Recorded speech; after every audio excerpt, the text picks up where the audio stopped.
Unfortunately, our industry is under attack. We are a focus of cyber criminals. The FBI will tell you if you ask them what is the highest cyber crime today, they'll say it's affecting the real estate industry. It's all about awareness and planning and evolving your plan because it changes regularly. The criminals find out what we're out there protecting, what manufacturers are updating to patch your networks with your applications, and they'll try to figure out another way to have that another vulnerability exposed. So you got to stay on top of it. And anytime somebody sent me something with regard to my software and said, "Oh, you have to update your software," I'd be like, "No," because it usually changes the workflow or whatever, and I get so aggravated. So I would just wait. You can't do that. The reason why you're seeing a lot of updates to software and applications constantly is because the criminals figure out holes in the applications, and so the manufacturers are trying to patch those holes constantly. So a lot of it's for security. And just a follow up on the insurance, yes, there are sublimits from some carriers for $250. Some are now evolving to $500. The market, there's a lack of standardization with regard to policies in the cyber and crime area right now. So that's the key of getting the right person to analyze the various options, because from over a year ago, options have changed significantly. With you is the Plan of Conservation and Development and the Waterfront Business Zone studies, which are currently going on. And the third thing is just discussing any potential notable applications and inviting you to ask any questions that you could be interested in that subject matter. So starting with planning and zoning, generally, let's just go to the POCD, the Plan of Conservation and Development.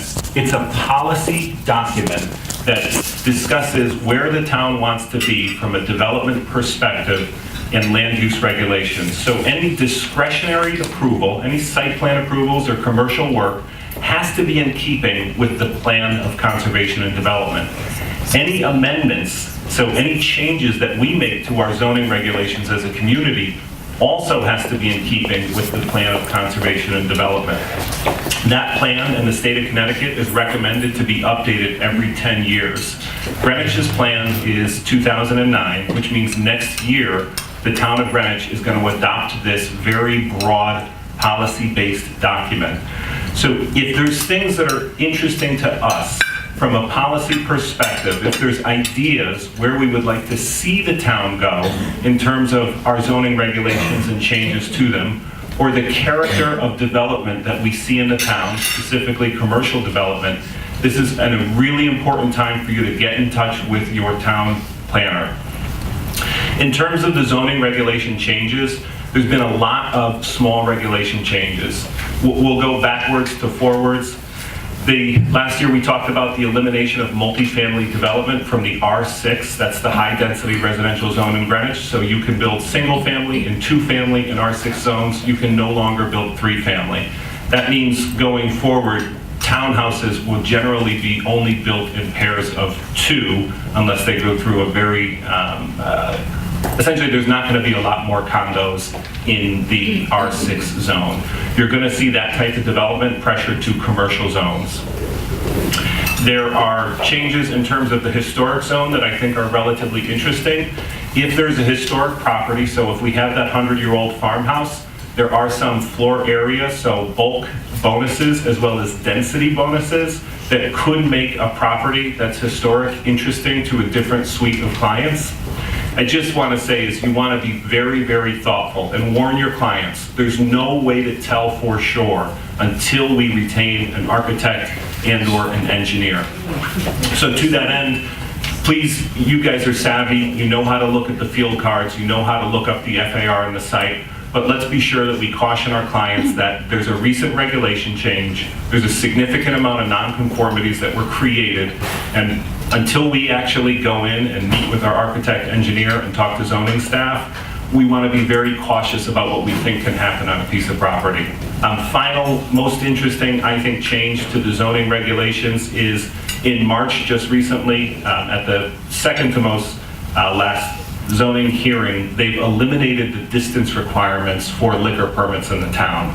So restaurants can be next to restaurants, can be next to restaurants. So that is going to have a big impact probably in Old Greenwich, and we'll see another impact on Greenwich Avenue, where we have a significant amount of open space.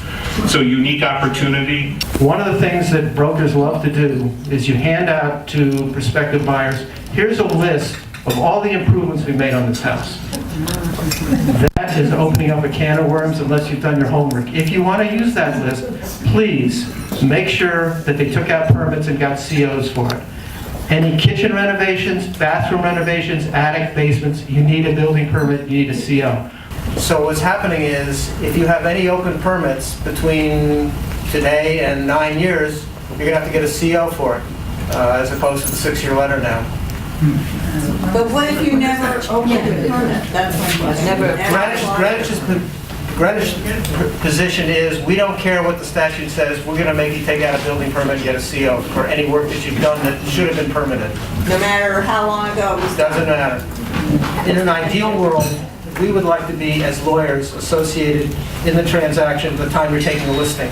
Because we can anticipate, but we can go to the town hall to see if they're open building permits. We can see, for instance, like at Harbor Point, if there's a right of first refusal we have to deal with.